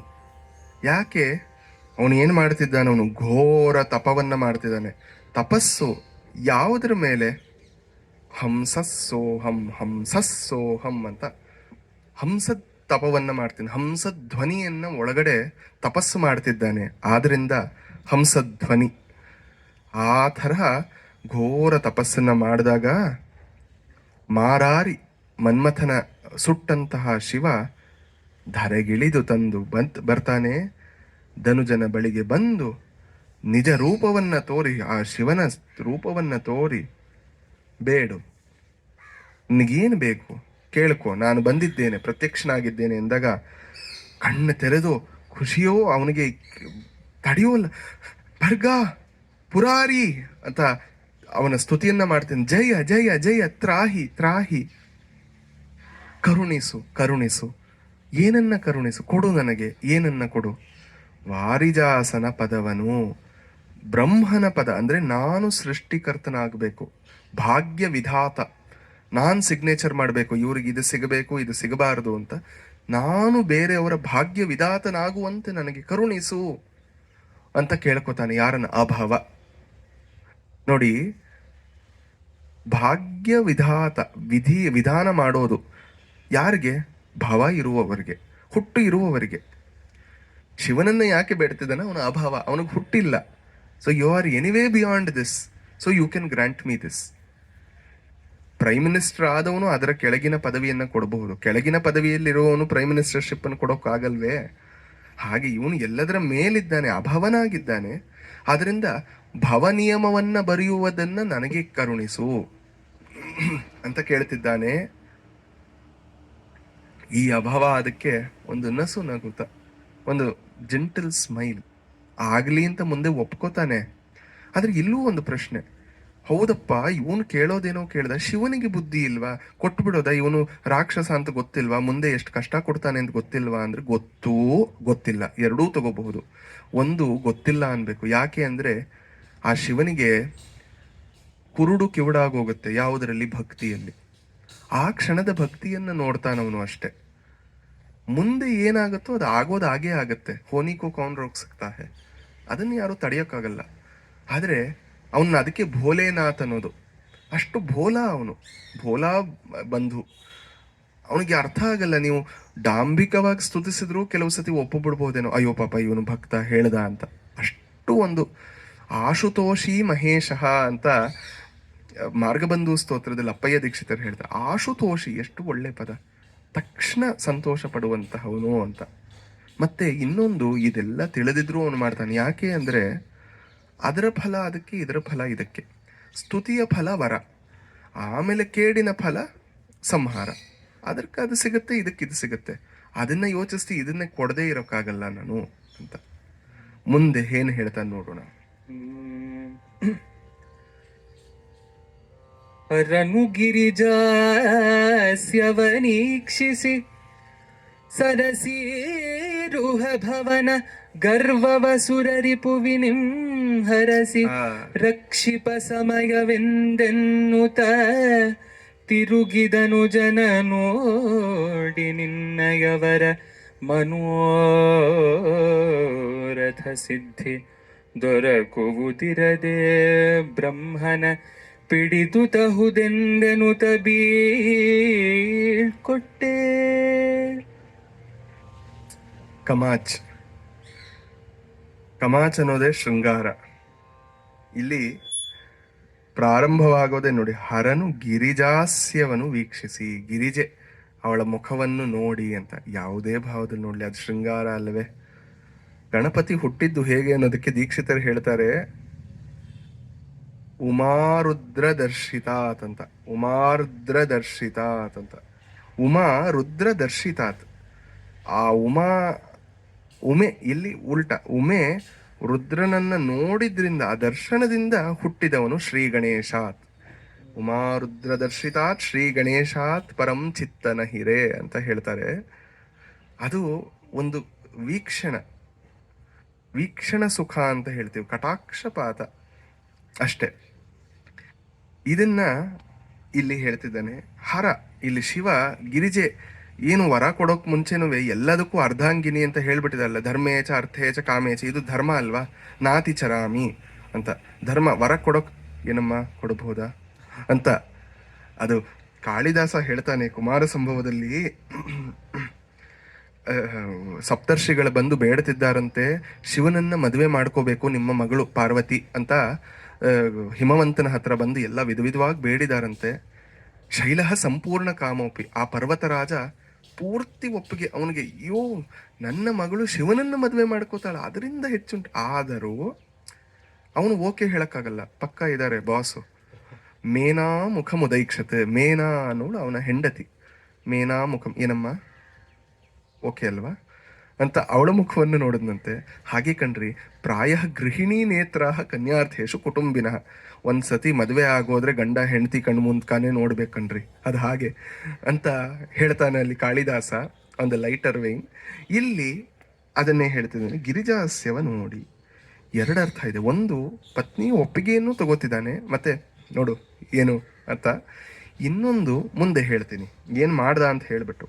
ಸರಸಿರುಹ ಸಂಭವನ ಗರ್ವವ, ಸರಸಿರುಹ ಬ್ರಹ್ಮ, ಸರಸಿರುಹ ಸಂಭವ ಬ್ರಹ್ಮ, ಅವನ ಗರ್ವವನ್ನ ಪರಿಹರಿಸೋಕೆ ಸಮಯ ಇದು ನೋಡಿ. ಹರಿಸಿ ರಕ್ಷಿಪ ಸಮಯ ಅಂತಾನೆ. ಬ್ರಹ್ಮನನ್ನ ಸಂಹರಿಸೋದಲ್ಲ, ಬ್ರಹ್ಮನ ಗರ್ವವನ್ನ ಸಂಹರಿಸಿ ಅವನನ್ನ ಕಾಪಾಡೋದು. Always your biggest enemy is your own ಅಹಂಕಾರ. ಯಾರು ಆತ್ಮಸ್ತುತಿ ಮಾಡ್ಕೋತಾರೋ, ನಾನು ಎಷ್ಟು ತಿಳಿದಿದ್ದೀನಿ ಗೊತ್ತಾ, ನನಗೆ ಎಷ್ಟು ಗೊತ್ತಾ ಅಂದರೆ ಅವರು ಆತ್ಮಃ, ಅವರನ್ನ ಅವರು ಕೊಲ್ಲುತ್ತಿದ್ದಾರೆ ಅಂತ. ಆತ್ಮಸ್ತುತಿಯನ್ನೂ ಮಾಡಬಾರ್ದು, ಆತ್ಮ ನಿಂದೆಯನ್ನೂ ಮಾಡಬಾರ್ದು. ನೈತ್ಯಾನುಸಂಧಾನ ಒಂದು ಕಡೆ, ಏನೋ ನಾನು ಒಂದು ಚೂರು ತಿಳಿದಿದ್ದೀನಿ ಅಂದರೆ ನಂಗೆ ಏನೂ ಗೊತ್ತಿಲ್ಲ, ಅಯ್ಯೋ ನಂಗೆ ಏನೂ ಗೊತ್ತಿಲ್ಲ, ಅದು ಆತ್ಮ ನಿಂದೆ. ಅದನ್ನೂ ಮಾಡಬಾರ್ದು. ಗೊತ್ತಿರೋದು ಗೊತ್ತಿದೆ ಅಷ್ಟೆ. ಓವರ್ ಕಾನ್ಫಿಡೆನ್ಸ್ ಇರಬಾರ್ದು, ಕಾನ್ಫಿಡೆನ್ಸ್ ಇರಬೇಕು. ಅದರಿಂದ ಈ ಬ್ರಹ್ಮನಿಗೆ ಒಂದ್ಸತಿ ನಾನೇ ಸೃಷ್ಟಿಕರ್ತ ಅನ್ನುವ ಅಹಂಕಾರ, ಅದನ್ನ ಸಂಹರಿಸಿ ಕಾಲಕ್ಕೆ ಅವ್ರಿಗೂ ಒಂಚೂರು ಇದು ಕೊಡ್ತಾ ಇರ್ಬೇಕಲ್ವಾ. ರಕ್ಷಿಸುವ ಸಮಯ ಬಂತು, ಇವನಿಗೆ ವರ ಕೊಟ್ಟರೆ ಇವನೇ ನೋಡ್ಕೋತಾನೆ ಮುಂದಿಂದೆಲ್ಲ ಅಂತ ಧನುಜನ್ನ ತಿರುಗಿ ನೋಡಿ, ನೀನೇನಪ್ಪ ವರ ಕೇಳಿದ್ದೆ ಅಲ್ವಾ, ಆಗ್ಲಿ, ನಿನ್ನ ಮನೋರಥ ಸಿದ್ಧಿಪುದು, ಎಲ್ಲ ನಿನ್ನ ಮನೋರಥ ಈಡೇರಲಿ, ತಥೈವಾಸ್ತು ಅಂತ ಆಶೀರ್ವಾದವನ್ನು ಕೊಡ್ತಾ ಬ್ರಹ್ಮನ ಪಿಡಿತ. ಅವನಂತ ಹಿಡ್ಕೊ ನೀನು, ಅವನನ್ನು ಹಿಡಿದ್ಬಿಟ್ಟು ಜಗ್ಗಾಡ್ಬಿಟ್ಟು ಅವನ್ನ ಹೊರಗೆಸ್ತು, ನೀ ಕೂತ್ಕೋ ಅವನ ಜಾಗದಲ್ಲಿ, ಆಗಲಿ ಅಂತ ಇವನಿಗೆ ಬೀಳ್ಕೊಟ್ಟ. ನಾನು ಹೊರಡ್ತೀನಿ, ನನಗೆ ಕೆಲಸ ಇದೆ ಅಂತ ಶಿವ ಹೊರಟ. ಇಲ್ಲಿ ಇನ್ನೊಂದು ಕಾರಣ ಯಾಕೆ ಹರ ಗಿರಿಜಾಸ್ಯವನ್ನು ವೀಕ್ಷಿಸಿದ ಅಂದರೆ, ಇಲ್ಲಿ ಅವನು ಬ್ರಹ್ಮನ ಅಹಂಕಾರವನ್ನ ಕಿತ್ತೊಗೆದು ಅವನಿಗೆ ಬುದ್ಧಿ ಕಲಿಸೋದು ಅಥವಾ ರಕ್ಷಿಸೋದು ಅಂತ ಹೇಳಿದ್ದಾನೆ. ಆದರೆ ಯಾವ ಅಹಂಕಾರ ಅಂತ ಅವನು ಕವಿ ಇಲ್ಲಿ ಹೇಳಿಲ್ಲ. ಸೊ ನಮಗೂ ಗೊತ್ತಾಗಲ್ಲ. ಸಾಮಾನ್ಯವಾಗಿ ನಾವು ಒಂದು ಅರ್ಥದಲ್ಲಿ ಹೇಳಿದೆ, ಅವನ ಸೃಷ್ಟಿಯಿಂದಲೇ ಬಂದ ಅಹಂಕಾರ. ಆದರೆ ಒಂದು ಕಥೆಯನ್ನು ಕೂಡ ಇಲ್ಲಿಗೆ ನಾವು ಲಿಂಕ್ ಮಾಡ್ಕೋಬಹುದು. ಇವನು ಶೈವ ಕವಿ ಆಗಿರೋದ್ರಿಂದ, ತುಂಬ ನಾಯನ್ಮಾರ್ಗಳನ್ನು ಓದಿರೋದ್ರಿಂದ, ಅಟ್ಟ ವೀರಟ್ಟಾನ ಸ್ಥಳಗಳಂತ ಇದೆ, ನಾನು ಮುಂಚೆನೂ ಹೇಳ್ದಂಗೆ. ಅದರಲ್ಲಿ ಒಂದು ಸಪ್ತಸ್ಥಾನಗಳಲ್ಲೂ ಒಂದಾದ ತಿರುವಯ್ಯಾರಿಗೆ ತುಂಬ ಹತ್ತಿರ ಇರುವಂತಹ ತಿರುಕಂಡಿಯೂರ್ ಅಂತ. ಕಂಡಿ ಅಂದರೆ ಆಭರಣ, ಜ್ಯುವೆಲ್ರಿ. ಸುಯಶಾದೇವಿ ಜೊತೆ ನಂದಿಕೇಶ್ವರನ ವಿವಾಹಕ್ಕೆ ಅಲ್ಲಿಂದ ಆಭರಣಗಳನ್ನು ಕೊಟ್ಟು ಕಳಿಸ್ತಾ ಶಿವ ಅಂತ ಕಂಡಿಯೂರ್ ಅಂತ. ಇನ್ನೊಂದು ಖಂಡನ ಅಂದರೆ ಖಂಡನ, ತಲೆಯನ್ನು ಕಟ್ ಮಾಡು, ಕಟ್ಟಿಂಗ್ ಇಸ್ ಆಲ್ಸೋ ಖಂಡನ. ಅಲ್ಲಿ ತಿರುಕಂಡಿಯೂರಲ್ಲಿ ಬ್ರಹ್ಮಖಂಡೀಶ್ವರರ್ ಅಂತಾನೆ ಇರುವಂಥ ಶಿವ. ಬ್ರಹ್ಮಶಿರ ಖಂಡನಮು ಅಂತ ತ್ಯಾಗರಾಜರು ಒಂದು ಕೃತಿಯನ್ನ ಮಾಡಿದ್ದಾರೆ. ಎವರಿಕುನ್ನದೈ ಬ್ರಹ್ಮಶಿರ ಖಂಡನಮು ನೀ ಮಹಿಮಲೆವರಿಕುನ್ನದಯ್ಯ ಅಂತ ತ್ಯಾಗರಾಜ ಸ್ವಾಮಿ ಅಲ್ಲಿನ ಶಿವನನ್ನ ಹೊಗಳ್ತಾರೆ. ಏನು ಕಥೆ ಅಂದ್ರೆ, ಒಮ್ಮೆ ಬ್ರಹ್ಮನಿಗೆ ಪಾರ್ವತಿಯನ್ನ ಒಂದು ತರಹ ನೋಡ್ದ ಅಂತ. ಆಗ ಪಾರ್ವತಿಗೆ ಒಂದು ತರಹ ಸಂಕೋಚವಾಗತ್ತಂತೆ. ಆಗ ಶಿವ ಬಂದು ಅವನ ಒಂದು ತಲೆಯನ್ನ ಕಿತ್ತು ಹಾಕ್ತಾನೆ ಅಂತ ತಿರುಕಂಡಿಯೂರ್ ಅಂತ. ಆದ್ರಿಂದ ಗಿರಿಜೆಗೆ ನೋಡು ಅಂತ ಹೇಳಿ ಗಿರಿಜಾಸ್ಯವ ವೀಕ್ಷಿಸಿ ಇನ್ನೊಂದ್ಸತಿ ಬುದ್ಧಿ ಕಲಿಸೋಣ. ಅವತ್ ಮಾಡಿದ ತಪ್ಪಿಗೆ 2 ಸತಿ ಶಿಕ್ಷೆ ಆಗ್ಲಿ ಅಂತ ಈ ಮತಂಗನನ್ನು ಕಳಿಸ್ತಿದ್ದಾನೆ ಇವಾಗ ಇನ್ನೊಂದ್ಸತಿ. ಅದನ್ನ ಇಲ್ಲಿಗೆ ನಾವು ಯೋಜಿಸ್ಕೋಬಹುದು.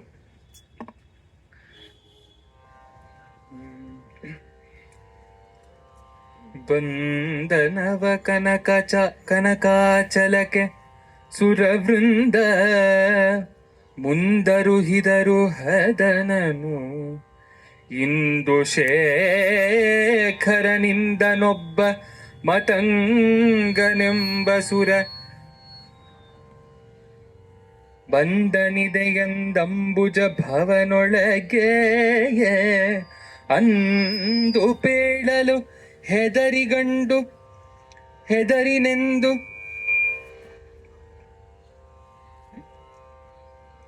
ಅಂದು ಪೇಳಲು ಹೆದರಿ ತನಗೇನೆಂದು ಚಿಂತಿಸಿ ಸುರಪತಿಯ ವದನ ವೀಕ್ಷಿಸಿದ. ಹಾ, ಷಣ್ಮುಖ ಪ್ರಿಯ. ಬಂದನವ ಕನಕಾಚಲಕ್ಕೆ, ಸಿಕ್ಕಿದ್ದೇ ತಡ, ವರ ಸಿಕ್ಕಿದ್ದೇ ತಡ, ಓಡಿ ಬರ್ತಾನೆ ಮೇರು ಪರ್ವತ ಕನಕಾಚಲಕ್ಕೆ, ಕನಕಗಿರಿಗೆ. ಇವನನ್ನ ಹುಡುಕೊಂಡು ಬ್ರಹ್ಮ ಎಲ್ಲಿ ನಾನು ಕೊಲ್ಲತಕ್ಕಂತಹ ವ್ಯಕ್ತಿ, ಹೊಡೆಯತಕ್ಕಂತಹ ವ್ಯಕ್ತಿ ಅಂತ. ಸುರವೃಂದ ಎಲ್ಲರೂ ನೋಡ್ತಾರೆ, ಓಹೋ ಇವನು ಬರ್ತಿದ್ದಾನೆ ಅಂತ.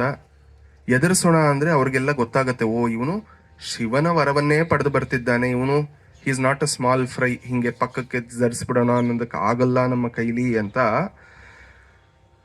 ಅಯ್ಯೋ ಈ ಮತಂಗಾಸುರ ಬರ್ತಿದ್ದಾನೆ ಅಂತ ಓಡ್ ಬಂದು ಬ್ರಹ್ಮನಿಗೆ ಹೇಳ್ತಾರೆ, ಬ್ರಹ್ಮ ದೇವತೆ ನೋಡು, ನಿನ್ನನ್ನ ಹುಡುಕೊಂಡು ಬರ್ತಿದ್ದಾನೆ, ಕಾಪಾಡ್ಕೊ, ನೀನು ಓಡು, ಎಲ್ಲರೂ ಓಡು ಅಂತ. ಇವನಿಗೆ ಎದೆ ಧಸಕ್ ಅಂದ್ಬಿಡುತ್ತೆ. ಅಯ್ಯೋ ಸ್ವಾಮಿ, ನಾನು ಯಾವತ್ತು ಯುದ್ಧಕ್ಕೆ ಹೋಗೋರೆಲ್ಲ ಇವ್ರುಗಳು, ನಾನು ಏನೋ ಸೃಷ್ಟಿ ಮಾಡಿಕೊಂಡು ಕೂತಿದ್ದೀನಿ, ನನ್ನ ಹತ್ರ ಬಂದ್ರೆ ನಾನು ಏನಪ್ಪ ಮಾಡಲಿ ಅಂತ ತನಗಿನ್ನೇನೆಂದು ಚಿಂತಿಸಿ, ಇನ್ನೇನು ಮಾಡಲಿ, ಇನ್ನೇನು ನನ್ನ ಗತಿ ಅಂತ ಚಿಂತಿಸಿ ತಕ್ಷಣ ನಮಗೆ ಬರೋದು ಯಾರು, ನಮ್ಮ ರಾಜ. ಸೊ ಸುರಪತಿ ಇಂದ್ರನ ಬಳಿಗೆ ಓಡಿ ಹೋಗ್ತಾನೆ. ಈಕ್ಷಿಸಿದನು. ನೋಡಯ್ಯ, ಏನಯ್ಯ ಕೇಳಿಸ್ಕೊಂಡ್ಯಾ ಎಲ್ಲಾರು ಹೇಳ್ತಿರೋದು, ಈಗೇನು ಮುಂದಿನ ಕಥೆ ಅಂತ.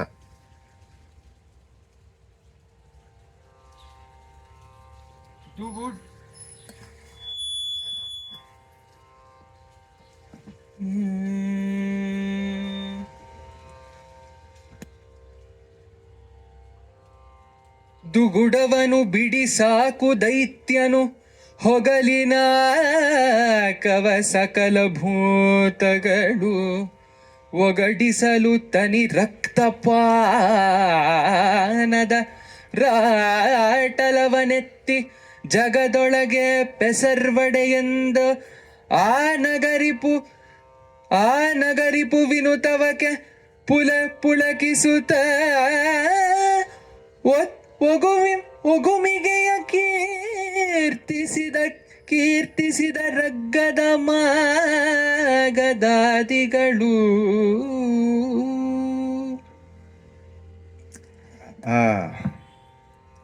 ಮಾಗದರು, ವಂದಿ ಮಾಗದರು ಅಂತ ಈ ಸ್ತುತಿ ಪಾಠಕರು ಅಂತಿರ್ತಾರಲ್ಲ, ಇನ್ನು ಇಂದ್ರ ಏನು ಹೇಳೇ ಇಲ್ಲ. ಅವ್ರು ಬಂದ ತಕ್ಷಣ ಸ್ವಾಮಿ ನಿಶ್ಚಿಂತೆಯಾಗಿ ಹೋಗಿ, ಯಾಕೆ ನಮ್ಮ ದೊರೆಗಳಿಲ್ವಾ ಅಂತ. ಅಂದ್ರೆ ಇದು ಉತ್ಸಾಹವರ್ಧನೆ. ನಮಗೆ ಒಂದೊಂದ್ಸತಿ ಸಂಶಯ ಇರುತ್ತೆ, ನನಗೆ ಈ ಕೆಲಸ ಆಗುತ್ತೋ ಇಲ್ವೋ, ನನಗಿಷ್ಟ, ನನ್ನ ಕೈಯಲ್ಲಿ ಇದು ಸಾಧ್ಯವೋ ಇಲ್ವೋ ಅಂತ. ಆವಾಗ ಇಬ್ರು ಮಾಡೋ, ನಿನಗಾಗತ್ತೆ, ಮಾಡು ನೀನು ಅಂತ ಹೇಳಿದ್ರೆ ಆಗ್ಬಹುದೇನೋ, ಹೌದು ನನ್ನ ಕೈಲಿ ಆಗತ್ತೆ ಅನ್ಸುತ್ತೆ. ಅದೇ ಇಬ್ರು ಕಷ್ಟ ನೋಡು ಒಂದ್ಸತಿ ಯೋಚಿಸು, ಬೇಡ ಒಂದು ಸ್ವಲ್ಪ ದಿನ ಟೈಮ್ ತಗೋ, ಬೇಡ ಅನ್ನು, ಇಲ್ಲ ಈ ತಕ್ಷಣಕ್ಕೆ ನಿಂಗೆ ಆಗಲ್ಲ ಅಂದರೆ ಹೌದು ಆಗಲ್ವೇನೋ ಅನ್ನಿಸ್ಬಿಡುತ್ತೆ. ಅದು ಇಟ್ ಈಸ್ ಆಲ್ ಸೈಕಾಲಜಿ. ಹಾಗೆ ಈ ವಂದಿ ಮಾಗದರು ಇರೋದೇ ಅದಕ್ಕೆ. ಆ ವಂದಿ ಮಾಗದರು ಏನು, ದುಗುಡವನ್ನು ಬಿಡು ಸಾಕು, ಅಯ್ಯೋಯ್ಯೋ ನಮ್ಮ ಪ್ರಭುಗಳು ಇಂದ್ರ ಆ ಊರ ಹತ್ರ ಬಂದು ದುಗುಡ ಯಾಕೆ ಹೇಳ್ಬೇಕಷ್ಟೆ, ನೋಡಯ್ಯ ಈ ಕೆಲಸ ಆಗಬೇಕು ಅಂದ್ರೆ ಸಾಕು, ಆಯ್ತು ನಿಮ್ಮ ಕೆಲಸ, ಹೊರಡಿ ಅವ್ರು ನೋಡ್ಕೋತಾರೆ. ಇನ್ನು ಮುಂದೆ ಎಷ್ಟು ದೈತ್ಯನು ಹೊಗಲಿನ ಹಾಕಕ್ಕೆ, ಯಾರು ಅವನ ಮತಂಗನ ಬರ್ಲಿ ಅವನನ್ನ ಸ್ವರ್ಗಕ್ಕೆ ಕಳಿಸೋಣ. ಸ್ವರ್ಗಕ್ಕೆ ಹೋಗ್ತಾನ ಅವನು ಅಂದ್ರೆ ಇಂದ್ರ ಸಾಯಿಸ್ತಾನೆ, ಅವನು ಕೊಂದು ಹಾಕ್ತಾನೆ. ಅವನು ಯಾಕೆ ಸ್ವರ್ಗಕ್ಕೆ ಹೋಗ್ತಾನೆ ಅಂದ್ರೆ ವೀರಸ್ವರ್ಗ. ದೈತ್ಯನೇ ಆಗ್ಲಿ ರಾಕ್ಷಸನೇ ಆಗ್ಲಿ ರಾವಣನಿಗೂ ವೀರಸ್ವರ್ಗವೇ ಸಿಕ್ಕೋದು, ಯುದ್ಧದಲ್ಲಿ ಮಡಿದವರಿಗೆಲ್ಲ ವೀರಸ್ವರ್ಗ ಅಂತ. ಆದ್ರಿಂದ ಹೋಗ್ಲಿ ಸ್ವರ್ಗಕ್ಕೆ ಅಷ್ಟೇ ಅಲ್ಲ, ಅಂಥ ದೊಡ್ಡ ಪರಮ ಪಾಪಿಷ್ಟ ರಾಕ್ಷಸ ಅವನು ತನಿ ರಕ್ತಪಾನವನ್ನ ಮಾಡಲಿ, ಭೂತ ಬೇತಾಳಗಳೆಲ್ಲ ಸೇರಿ ಅವನ ರಕ್ತವನ್ನ ಕುಡಿಲಿ. ಈ ಮನುಷ್ಯರನ್ನ ಕೊಂದ್ರೆ ಎಷ್ಟು ಒಂದು ನಾಯಿನರಿಗೂ ಸಾಕಾಗಲ್ಲ ಆ ರಕ್ತ. ಈ ಭೂತ ಬೇತಾಳಗಳಿಗೆ ಸಾಕಾಗುವಷ್ಟು ರಕ್ತ ಇದೆ ಆ ಒಬ್ಬ ರಾಕ್ಷಸನಲ್ಲಿ. ಕುಡಿದು ರಾಟಳವನೆತ್ತಿ ಅಂದ್ರೆ ಜೋರಾಗಿ ಬೊಬ್ಬೆ ಇಡ್ತಾ ಕೂಗ್ತಾ ಅವನ್ ನಿನಗೆ ಆಶೀರ್ವಾದ ಮಾಡ್ತಾರವರು. ಯಾಕೆಂದ್ರೆ ನಿನ್ನನ್ನ ಕೊಲ್ಲಕ್ಕೆ ಬಂದಿದ್ರಿಂದ, ನಮ್ಮ ದೊರೆ ಇಂದ್ರ ಹೊರಟಿದ್ರಿಂದ, ಅವನು ಸತ್ತಿದ್ರಿಂದ ನಮಗೆಲ್ಲ ಇಷ್ಟು ಊಟ ಸಿಕ್ತು. ಬ್ರಹ್ಮ ವಿಜಯೀ ಭವ, ಶತಾಯುಷಿಯಾಗು, 100 ಕಾಲ ಬಾಳು, ಹೀಗೆ ನಮಗೆ ಇನ್ನೂ ಇನ್ನೂ ಆಹಾರವನ್ನ ತಂದು ಕೊಡ್ತಾ ಇರು ಅಂತ ಹೊಗಳಲಿ ಅಂತ ಇವರು ಹೇಳ್ತಾ ಉತ್ಸಾಹವನ್ನ ಆ ನಗರಿಪು, ನಗ ಅಂದ್ರೇನೆ ಪರ್ವತ, ಪರ್ವತಗಳಿಗೆ ರೆಕ್ಕೆ ಇತ್ತಂತೆ, ಆ ರೆಕ್ಕೆಯನ್ನ ಕತ್ತರಿಸಿದ್ದು ಇಂದ್ರ. ಅಂತಹ ನಗರಿಪು ಅವನ ಉತ್ಸಾಹವನ್ನ ವರ್ಧಿಸುವುದಕ್ಕೆ ಉತ್ಸಾಹವರ್ಧನಕರಾಗಿ ಈ ವಂದಿಮಾಗದರು ಸ್ತುತಿ ಮಾಡುತ್ತಿದ್ದಾರೆ.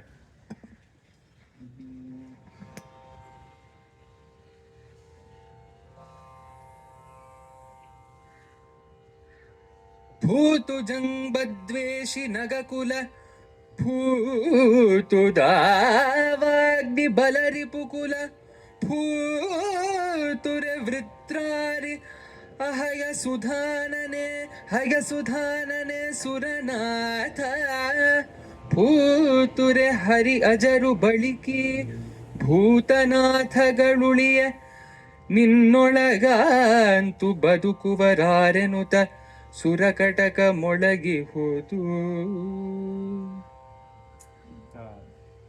ಯಾವ ರಾಗ? ಮಧ್ಯಮಾವತಿ. ಮಧ್ಯಮಾವತಿ. ಯಾಕೆ ಅಂದ್ರೆ ಇನ್ನು ಅವನಿಗೆ ಮಂಗಳ ಬಂತು, ಮಧ್ಯಮಾವತಿ ಪಾಡಿ ಮಂಗಳಂ. ಆ ರಾಕ್ಷಸನಿಗೆ ಮಂಗಳದ ಸಮಯ ಬಂತು, ಅವನ ಮುಕ್ತಾಯ ಬಂತು. ಜೈ ಪೂತು ಮಜಾ ಅಂತ ಇಂದ್ರನಿಗೆ ಹೇಳ್ತಿದ್ದಾರೆ, ಹೋಗಿ ಅವನ ಮಂಗಳವನ್ನ ಮಾಡು ಅಂತ.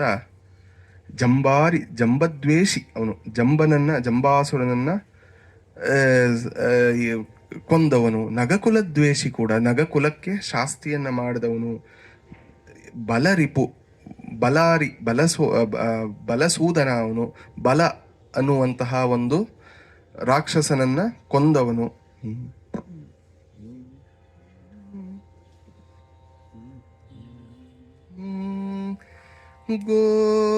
ಗೋಪನಂದನ ವಲರಿಪುನುತ ಪದ ಸಾರಸ ಮಾರಮಣ ಪಾಹಿ.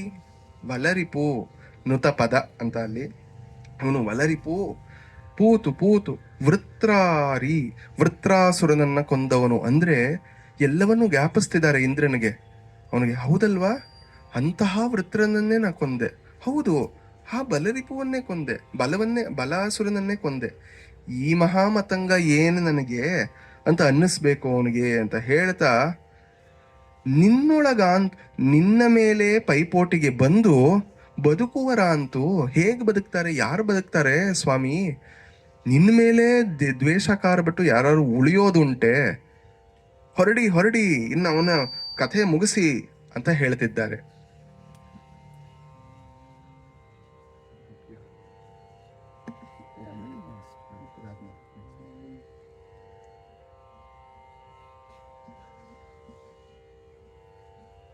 ಎಂದಯಕ್ಷರು ಸಕಲ ಸಂಭ್ರಮದಿಂದ ಭೇರಿಯ ಹೊಯ್ದು ಕರಿಯೊಳಗಂದು ಸುರಪನು ಹಂಸೆಯನು ಪರಮೇಷ್ಠಿಯರದೇರಿ ಸಂದಣಿಸಿ ಪಟ್ಟಣದ ಹೊರಗೈ ತಂದು ಅಡದರಿಂ ಮುನ್ನದಾನವ ಬಂದು ಕಂಡನು ಸುರಪ ಅಜ ದಿಗುಪಾಲಕಾದಿಗಳ. ಅದರಿಂ ಮುನ್ನ ಎಂದು ಯಕ್ಷರು, ಈಗ ಯಕ್ಷರು, ಕಿನ್ನರರು, ವಂದಿಮಾಗದರು ಈ ಥರ ಸ್ತುತಿಸೇ ಜೈ ಜೈ ಅಂತ ಹೇಳ್ತಾ ಸಂಭ್ರಮದಿಂದ ಭೇರಿ ಹೊಯ್ದು ಭೇರಿನಾದ ಮಾಡ್ತಿದ್ದಾರೆ ಎಲ್ಲ ಕಡೆ. ಇದನ್ನ ಆ, ಮೃದಂಗ, ಭೇರಿ, ವಾದ್ಯಗಳನ್ನ ನುಡಿಸ್ತಾ ಇದ್ದಾರೆ. ಡಂಗೂರ ಸಾರೋದು ಅಂತ ಹೇಳ್ತೀವಲ್ಲ, ಡಂಗೂರವ ಸಾರಿರಯ್ಯ ಟಿಂಗರಿಗರೆಲ್ಲರೂ ಭೂಮಂಡಲಕ್ಕೆ ಪಾಂಡುರಂಗ ವಿಠಲ ಪರದೈವವೆಂದು ಡಂಗೂರವ ಸಾರಿರಯ್ಯ ಅಂತ. ಇಲ್ಲಿ ಡಂಗೂರವ ಸಾರಿರಯ್ಯ, ನಮ್ಮ ಇಂದ್ರನೇ ಪರದೈವವೆಂದು ಡಂಗೂರವ ಸಾರಿರಯ್ಯ ಬರ್ತಾನಿವಾಗ ಈ ಮತಂಗನನ್ನ ಕೊಂದು ಹಾಕ್ತಾನೆ ಅಂತ ಹೇಳ್ತಿದ್ದಾರೆ. ಆ ಎಲ್ಲದರ ಮಧ್ಯೆ ವಿಹಗನ ತತಿಯ ಸಾರಿ ಕರಿಯೊಳಗ್ ಅಂದು ಸುರಪನು, ಆ ಕರಿ ಆನೆ ಐರಾವತ, ಆ ಐರಾವತವನ್ನ ಏರಿ ಆ ಸುರಪತಿ ಹೊರಟನಂತೆ. ಅಷ್ಟೇ ಅಲ್ಲ, ಆ ಹಂಸಿಯನ್ನ ಏರಿ ಈ ಕಮಲಭವ ಕೂಡ, ಬ್ರಹ್ಮ ಕೂಡ ಹೊರಡ್ತಾನೆ. ನೋಡೋಣ, let us witness the war. ಒಂಚೂರು ಮ್ಯಾಚನ್ನ ಆನಂದ ತಗೊಳ್ಳೋಣ ಅವರು ಯುದ್ಧ ಮಾಡುವಾಗ ಅಂತ. ನಾವು ಸಪೋರ್ಟ್ ಬೇಕಲ್ಲ, ಚಿಯರ್ ಲೀಡರ್ಸ್ ಅಲ್ಲೂ ಬೇಕಲ್ವಾ. ಮತ್ತೆ ಅವನ ಕೆಲ್ಸಕ್ಕೋಸ್ಕರ ಹೋಗ್ತಿದ್ದಾನೆ, ನಾನು ಮನೆಗೆ ಹೋಗ್ತೀನಿ, ನಿನ್ನ ಕೆಲಸ ಆದ್ಮೇಲೆ ಫೋನ್ ಮಾಡು ಅನ್ನೋಕ್ಕಾಗಲ್ಲ, ನಾನು ಬರ್ತೀನಿ ನಿನ್ನ ಜೊತೆ ಅಂತ. ಅವನು ಹಂಸವನ್ನ ಏರಿ ಪರಮೇಷ್ಠಿ ಅಂತ ಹೇಳ್ತಾರೆ. ಆ ಪರಮೇಷ್ಠಿಯು ಹೋಗಲು ಪಟ್ಟಣದ ಹೊರಗೈ ತಂದು, ಇನ್ನೂ ಅವರು ಆ ಒಂದು ಇಂದ್ರನ ಪಟ್ಟಣವನ್ನ ಬಿಟ್ಟು ಹೊರಗೆ ಬರ್ತಾ ಇದ್ದಾರೆ ಅಷ್ಟೇ. ಆ ದಾನವ ಬಂದು ಕಾಣ್ತಿದ್ದಾನೆ. ಇವರಿಂದ ದ್ವಿಗುಣಿತವಾದ ಒಂದು ಉತ್ಸಾಹದಲ್ಲಿ ಅವನು ಬರ್ತಿದ್ದಾನೆ. ಮೊದಲು ಯಾರನ್ನ ಕಾಡ್ತಾನೆ? ಅಲ್ಲಿ ಸುರಪ. ಮೊದಲು ಇಂದ್ರ ಮುಂದೆ ನಿಂತಿದ್ದಾನೆ, ಅವನ ಹಿಂದೆ ಅವಸ್ಕೊಂಡಿರುವಂತಹ ಅಜ, ಅವನು ಇವನಿಗೆ ಬೇಕಾಗಿರೋದು ಬ್ರಹ್ಮ. ಮತ್ತೆ ಅವನನ್ನ ಕಾವಲಾಗಿ ಅಷ್ಟದಿಕ್ಪಾಲಕರು ನಿಂತಿದ್ದಾರೆ. ಏನಾರು ಇವನು ಇಂದ್ರನನ್ನು ಮೀರಿಸಿ ಬಂದ್ರೆ ನಾವು ಬ್ರಹ್ಮನನ್ನ ರಕ್ಷಿಸ್ತೀವಿ ಅಂತ ಎಲ್ಲರನ್ನೂ ಕಾಣ್ತಾನೆ.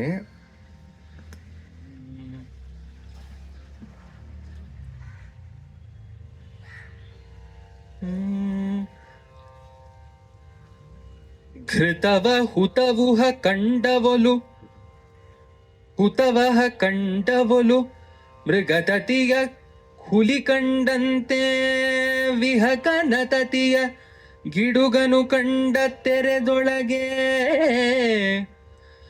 ಅಸುರ ಹಲು ಮೊರೆದ ಕ್ಷಿತಿಯೊಳಗೆ ಮಾರುತನ ಗತಿಯಿಂದ ಅತುಳತರದಿಂದುಬ್ಬುತಿಹ ದಿತಿ ಸುತನು. ಅದಿತಿಯ ಸುತರು ಮುತ್ತಿದ್ದರು ಇಂದ್ರನಾಜ್ಞೆಯಲಿ, ಅದಿತಿಯ ಸುತರು ಮುತ್ತಿದರು ಇಂದ್ರನಾಜ್ಞೆಯಲಿ. ಅಬ್ಬರದಿ ಬರೆ ಸುರಕುಲವು ತಾನಬ್ಬರಿಸಲು ಅಳುಕಿದರೆ ಸವುರಿಯ ಒಬ್ಬದೆಟ್ಟುದೇ. ಹುಬ್ಬ ಬಲಿ ಉತ್ತ ಉಡನೊಡೆಗಳಿದು ಬೊಬ್ಬಿಗಿಡುತ್ತವೆ ಬಂದು ದಿವಿಜರ ಹೆಬ್ಬಲದೊಳೊಡೆವರಿಸಿ ಭೂತಕ್ಕೆ ಹಬ್ಬವಾದುದನೇನು ಏನನೆಂಬೆನೋ ಮಹರಣೋತ್ಸವ ಮಹರಣೋತ್ಸವವ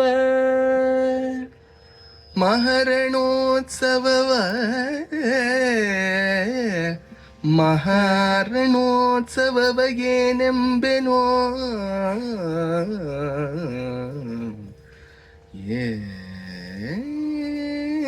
ನೆಂಬೆನೋ.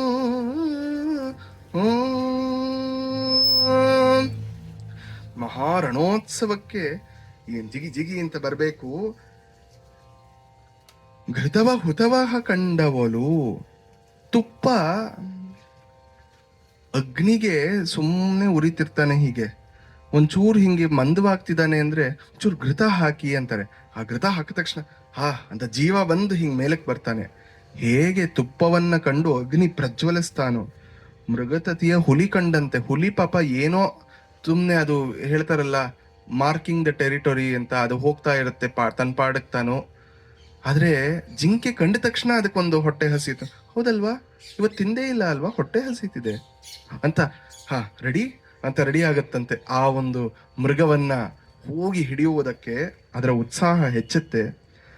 ಹಾಗೆ ವಿಹಗತತಿ, ಈ ಪಕ್ಷಿಗಳ ಕುಲವನ್ನ ಗಿಡುಗ, ಒಂದು ದೊಡ್ಡ ಗಿಡುಗ, ಏನಂತೀರ, ಈಗಲ್ ಅಂತೀರ, ವಲ್ಚರ್ ಅಂತೀರ, ಆ ಒಂದು ದೊಡ್ಡ ಪಕ್ಷಿ ಕಂಡಂತೆ ಈ ರಾಕ್ಷಸ ಮತಂಗನಿಗೆ ಇಷ್ಟು ಹೊತ್ತು ಆಸಕ್ತಿ ಇತ್ತು ಬ್ರಹ್ಮನನ್ನ ಕಾಣಕ್ಕೆ, ಇವಾಗಂತೂ ಹುಚ್ಚೇರ್ಬಿಟ್ಟಿದೆ. ಬ್ರಹ್ಮ ಅಲ್ಲೇ ಮುಂದೆ ನಿಂತಿದ್ದಾನೆ, ಇನ್ನೇನು ತನ್ನ ಕೆಲಸ ಸಫಲವಾಯಿತು ಅಂತ ಇವನಿಗೆ ಬಾಯಿಗೆ ಬಂದಾಗಿದೆ. ಇನ್ನೇನು ಕೈಗಿದ್ದಿದ್ದ ತುತ್ತು ಇವಾಗ ಬಾಯಿವರೆಗೆ ತರ್ತಿದ್ದಾನವನು. ಹಾಗೆ ಅವನು ಆನಂದಿಸ್ತಾ ಇದ್ದಾನೆ. ಅಷ್ಟೊತ್ತಿಗೆ ಈ ಕಡೆಯಿಂದ ದಿತಿಸುತರನು, ಅವನು ಏನು ಒಬ್ಬನೇ ಬಂದಿಲ್ಲ, ಒಂದಿಷ್ಟು ರಾಕ್ಷಸನ ಜೊತೆ ಕರ್ಕೊಂಡಿದ್ದಾನೆ. ಈಗ ಈ ಅದಿತಿ ಸುತರನ್ನು, ಈ ದೇವತೆಗಳನ್ನ ಆ ಇಂದ್ರ ಹೇಳ್ತಾನೆ ಅಟ್ಯಾಕ್ ಅಂತ. ಹೋಗಿ ಎಲ್ಲರೂ ಆ ಮತಂಗನನ್ನ ಮತ್ತೆ ಆ ರಾಕ್ಷಸ ಕುಲವನ್ನ ಮುತ್ತುಕೋತಾರೆ.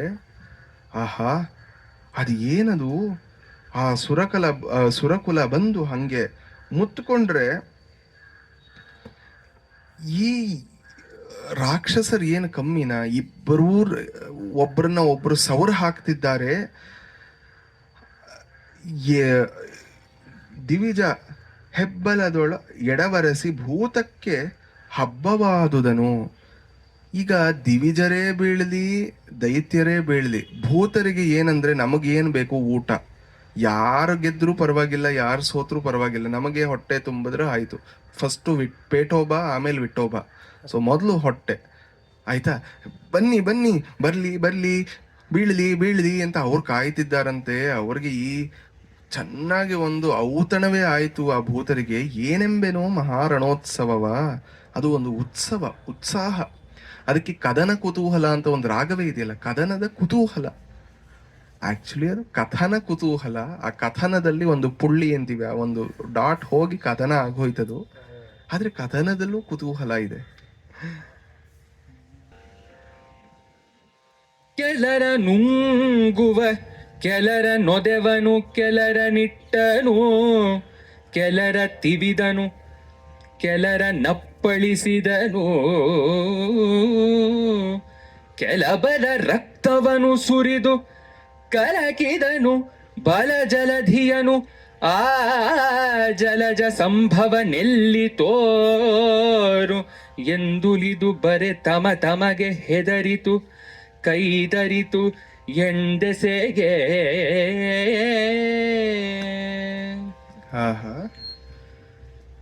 ಈಗ ಮತಂಗ ತುಂಬಾ ಜೋರಾಗೋದ. ಕೆಲವ ನುಂಗುಬಿಡ ಸ್ವಾಹಾಕಾರ ಮಾಡ್ತಿದ್ದಾನೆ, ಕೆಲವರೇನು ಒದೆವನು ಒದ್ದು ಹಾಕ್ತಿದ್ದಾನೆ, ಇಡ್ತಿದ್ದಾನೆ, ತಿವಿತಿದ್ದಾನೆ, ಎಲ್ಲಾ ತರ ಅಪ್ಪಳಿಸ್ತಿದ್ದಾನೆ.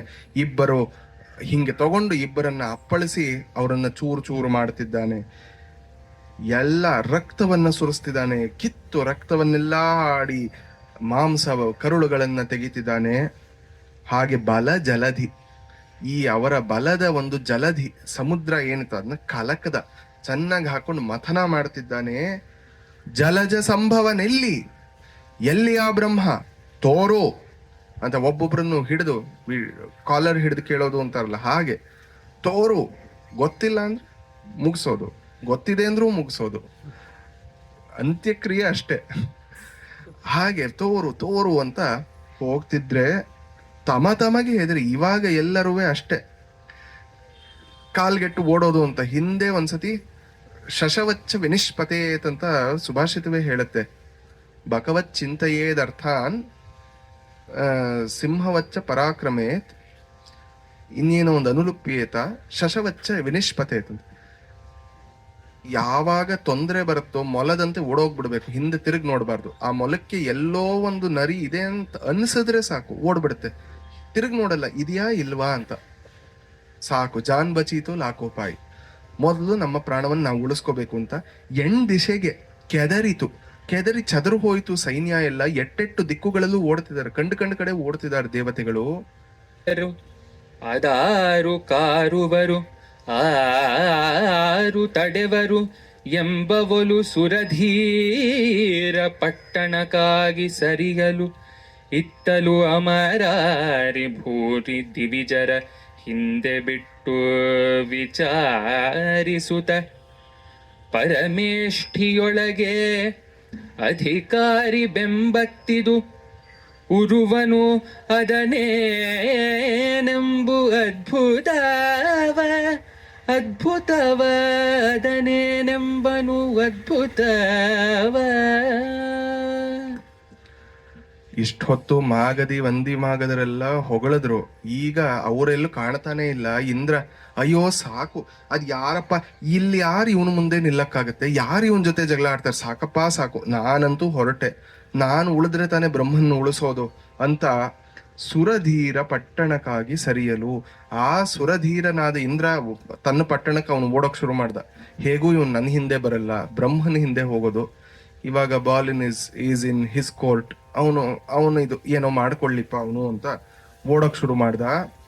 ಹಾಗೆ ಓಡೋಕ್ ಶುರು ಮಾಡಿದಾಗ ಇತ್ತಲ್ಲಿ ಏನು ಮಾಡ್ದ, ಈ ಅಮರಾರಿ ಸುರಕಂಟಕನಾದ ಈ ಮತಂಗ ಎಲ್ಲ ದೇವತೆಗಳ ಹಿಂದೆ ಬೀಳಕ್ ಶುರು ಮಾಡ್ದ. ಎಲ್ಲಿ ಬ್ರಹ್ಮ ಎಲ್ಲಿ ಬ್ರಹ್ಮ ಅಂತ ವಿಚಾರಿಸ್ತಾ ಕೊನೆಗೆ ಅಲ್ಲಿದ್ದಾನೆ, ಕಂಡುಬಿಟ್ಟ ಅಂತ ಅವನನ್ನ ಬೆನ್ ಹಿಡಿದು ಓಡಕ್ ಶುರು ಮಾಡ್ದ.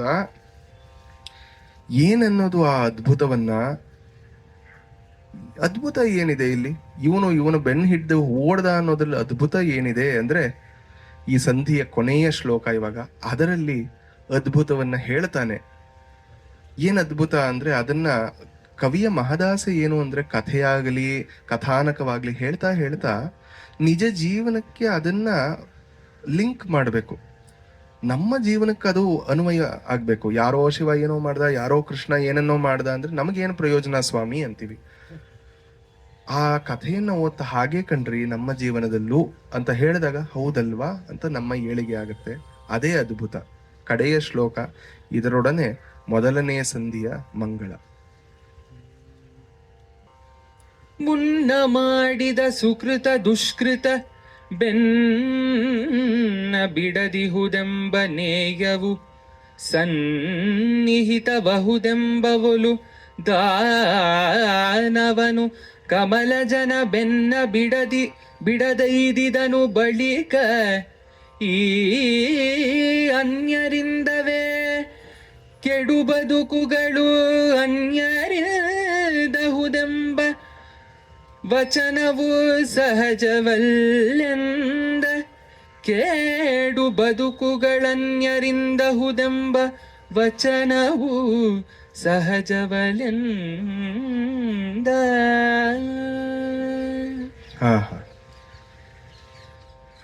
ಏನು ಹೇಳ್ತಿದ್ದಾನೆ, ಏನ್ ಅದ್ಭುತ ಅಂದ್ರೆ, ಈ ರಾಕ್ಷಸ ಬ್ರಹ್ಮನನ್ನ ಬೆನ್ನ ಹಿಡಿದು ಓಡ್ತಿರೋದು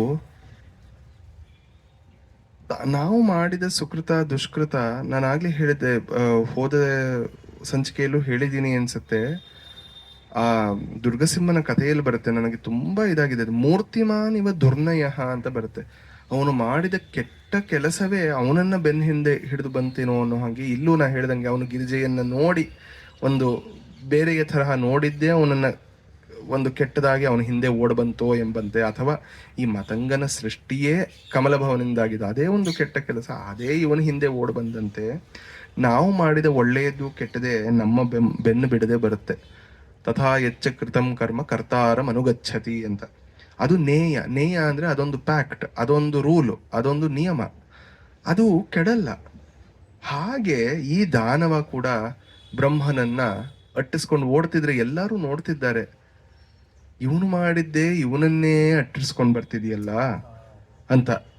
ಮತ್ತೆ ಹಿಂದಿನದ್ರಲ್ಲಿ ಹೇಳ್ತಾರೆ ನೋಡಿ, ಇಲ್ಲಿ ಬ್ರಹ್ಮನ ಸೃಷ್ಟಿಯೇ ಆದ ಯಮ ಬ್ರಹ್ಮನ ಹಿಂದೆ ಬಿದ್ದಂತಿತ್ತಂತೆ. ಯಮ ಬ್ರಹ್ಮನನ್ನ ಅಟ್ಟಿಸ್ಕೊಂಡು ಬಂದಂಗಿತ್ತು ಅಂತ. ಈ ಮತಂಗನೇ ಯಮನಂತೆ ಬರ್ತಿದ್ದಾನೆ. ನಾವ್ ಏನಂತೀವಿ, ಕೇಡು ಬದುಕು. ಬದುಕು ಅಂದ್ರೆ ಇಲ್ಲಿ ಒಳಿತು. ಕೇಡಾದ್ರೆ ಯಾರನ್ನೋ ಬೈಕೋತೀವಿ, ಅವರಿಂದ ಹಿಂಗಾಯ್ತು, ಅವ್ರು ನಮಗೆ ಹೀಗೆ ಮಾಡಿದ್ರು, ಅವ್ರು ಕೆಟ್ಟವರು, ಅವರಿಂದ ನನಗೆ ದುಃಖ ಕೇಡು. ಬದುಕಾದ್ರೂ ಅಷ್ಟೇ, ಅಯ್ಯೋ ಅವರಿಂದ ಎಷ್ಟು ನಮಗೆ ಉಪಕಾರ ಆಯ್ತು, ಅವರಿಂದ ನಾವು ಇವತ್ತಿದು ಮಾಡ್ತಿರೋದು.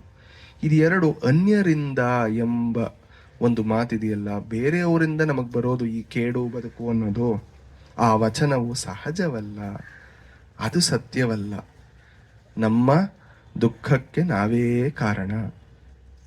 ಇದು ಹೇಳ್ತಾರಲ್ಲ, ನಿಮ್ಮ ವಸ್ತುಗಳಿಗೆ ನೀವೇ ಕಾರಣ ಅಂತ ಈ ಎಲ್ಲ ದೇವಸ್ಥಾನಗಳಲ್ಲಿ ಹಾಕಿರ್ತಲ್ಲ, ನಿಮ್ಮ ಪಾದರಕ್ಷೆಗೆ ನೀವೇ ಕಾರಣ, ನಿಮ್ಮ ಮೊಬೈಲ್ಗಳಿಗೆ ನೀವೇ ಕಾರಣ. ಹಾಗೆ ನಮ್ಮ ದುಃಖಕ್ಕೆ ನಾವೇ ಕಾರಣ, ನಮ್ಮ ಸುಖಕ್ಕೂ ನಾವೇ ಕಾರಣ. ಆನಂದೋ ಬ್ರಹ್ಮೇತಿ ವ್ಯಜಾನಾತ್. ಆನಂದ ಯಾರು? ಬ್ರಹ್ಮ. ಬ್ರಹ್ಮ ಅಂದ್ರೆ ಈ ಚತುರ್ಮುಖ ಬ್ರಹ್ಮ ಅಲ್ಲ, ಬ್ರಹ್ಮಸ್ವರೂಪ. ಆ ಬ್ರಹ್ಮನ್ ಅನ್ನೋದು ಎಲ್ಲಿದೆ, ಯಾರು ಅಂದರೆ ನಾವೇ. ನಮ್ಮೊಳಗೆ ಅಂತಲೂ ಹೇಳಬಾರ್ದು, ನಾವೇ ಅಹಂ ಬ್ರಹ್ಮಾಸ್ಮಿ ಅಂತ ಅದ್ವೈತ ವೇದಗಳೇ ಹೇಳ್ತಿರೋವಾಗ ಆ ನಾನೇ ಆಗಿರುವ ಆನಂದವನ್ನು ಹೊರಗಡೆ ಹುಡುಕೋದೆ, ನಾನೇ ಎಲ್ಲವಾಗಿದ್ದೀನಿ, ನಾನೇ ಎಲ್ಲ ಸರ್ವಂ ವ್ಯಾಪ್ತಂ ಮಯ, ಬೇರೆ ಎರಡನೇದು ಅನ್ನೋದು ಇಲ್ಲವೇ ಇಲ್ಲ. ಜ್ಞಾತೆ ದ್ವೈತಂನ ವಿದ್ಯತೆ ಅಂತ ಹೇಳುತ್ತೆ ವೇದ. ದುಃಖ ಎಲ್ಲಿಂದ ಬರುತ್ತೆ? ಎರಡನೇದಿದ್ರೆ ಮಾತ್ರ ತಾನೇ ದುಃಖ. ಯಾರನ್ನ ದುಃಖ ಪಡಿಸೋದು, ಯಾರನ್ನ ಸುಖ ಪಡಿಸೋದು? ಎರಡೇ ಇಲ್ಲ ಅಂದಾಗ ಒಬ್ರನ್ನ ದುಃಖ ಪಡಿಸಿದ್ರು ಅನ್ನೋಕೆ ಆಗೋದೇ ಇಲ್ಲ ಅಂತ ಹೇಳ್ತಾ ಇಲ್ಲಿಗೆ ಮಂಗಳವನ್ನ ಹೇಳೋಣ. ಮಂಗಳಂ ಕೋಸಲೇಂದ್ರಾಯ ಮಹನೀಯ ಗುಣಾತ್ಮನೇ ಚಕ್ರವರ್ತಿ ತನೂಜಾಯ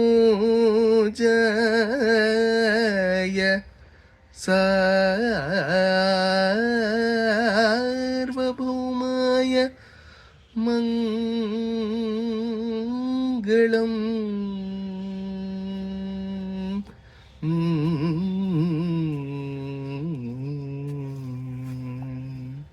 ನಮಸ್ಕಾರ.